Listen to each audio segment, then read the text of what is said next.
Hello, welcome back to this channel. Today's gonna be a super fun video because today I really want to focus on aquaponics. Now there's so much to talk about, so before we do go and start talking about everything you need to know about running an aquaponics system and keeping it good and giving it maintenance every other week, please subscribe, hit the notification on also you're not beside video, and please like this video. Let's go and start today's video. So just kind of summary of what today's video is going to be like. We're going to be talking about the best plants to really have in it. Some places you can find some of the best setups and some of the best kits you can use and just best equipment, and also most importantly the fish I recommend the most for helping your aquaponics system do as best as possible. So first, I'm just going to go ahead and go straight into how aquaponics work. Aquaponics might have to be one of the most fascinating systems I've ever worked with, and let me show you why. So the fish use a restroom. That clean water that now has waste in it is known as ammonia. That ammonia is toxic to fish, so keep that in mind. It's going to go into the filter with all the solids and all that gross stuff we don't want in it. It'll go through about 4 layers of filtration, and then by the time it reaches the exit where it'll be going into the main system, it'll become nitrate, which is actually even more toxic than ammonia. It is going to be pumped all the way to the very top to all the plants, and by the time it reaches all the way through, all the plants will have taken out most of that nutrients, and it's just this incredibly fascinating system that I'm really excited to tell you guys a lot more about. Now, talking about equipment. So I'd say basically everything came from Amazon except the fish and the fish tank plants. But other than that, I got all the plant seeds from True Leaf Market. I will be talking a lot about them in a second. But all the grow lights came from Amazon. I am working with a new company right now to just a company that I'm a little bit more interested in that makes grow lights that seem to be a little bit better than what I'm working with currently. So I will have some more information on grow lights right now, but I don't really want to give you guys the strongest recommendation while I'm still learning about grow lights a lot more. But structure, it works pretty good. Now I will say this, if you guys are hoping to use the same setup, sure, go ahead, I'm not stopping you, but I got this setup from Amazon. What I was saying there a second ago was this setup, the only thing I really don't like about this setup is you have to do a lot of DIY stuff with it. It doesn't show up perfect the first time. You will have to do a lot of stuff. I've had to get bricks to raise it up so it could drain back into the fish tank. I've also had to buy some PVC because this right here, this entire stand did not come with it. I've actually gone a little bit DIY there, and you can kind of see the zip ties holding it together, but that's what I'm doing there. A lot of beautiful stuff, and after I tested quite a few times, I made a lot of changes. So this is the first structure I did. You can kind of see it's just 2 of them holding up. I've actually had a few problems with the structure, so I ended up making a big change later on. And when I built the second system, I added another one, so it would be significantly more stronger and a lot better. So when I build the next setup, I'm definitely going to be going with that 2.0 design, but very excited about this. Now talking about plants, and then we'll talk about fish.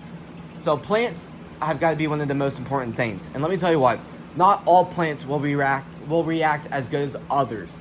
So I tried hundreds of plants in here, and I will say a lot of herbs do really good. So I'm working with basil, some strawberries, lots of lettuce, cilantro, parsley. Like I said a second ago, lots and lots of lettuce. Check all that out. That looks very cool. Definitely, so you know what, I'll save that for a second, but I'm growing a lot of different types of beautiful plants. If you guys are really hoping to look at buying some plants, some seeds in bulk, I really strongly recommend checking out True Leaf Market. Now, with me testing and really needing bulk seeds, I really found out that True Leaf Market is the best for price range and seed quality. I've worked with them for about a year now, and I had about 4 or 5 months where I was maybe searching different seed places every single day. I probably looked over maybe 300 places, from local places to online places. And then one day I happened to watch some videos looking for some of the best recommendations, and then one person happened to talk about True Leaf Market. Now, I don't remember exactly what YouTuber, what influencer said that recommendation, but I ended up placing an order with them. I really like their prices. Their prices seem to be the best.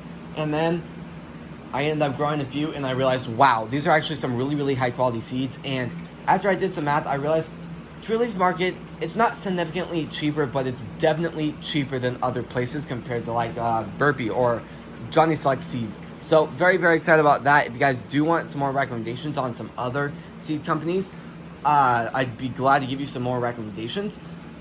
Please comment that down in the comments. But on the last topic, it is definitely going to have to be fish. So when I first started this system, I really had to consider fish. I had absolutely no clue what kind of fish. I ended up going to the store a few times looking at fish. I ended up watching a lot of videos, did hours of research, and then at the end of the day, I came down to the conclusion that either it was going to be goldfish or koi fish. Now, if you guys happen to be into fish, into maybe racing fish, or you've gone to the fish store before, koi fish grow very, very quickly.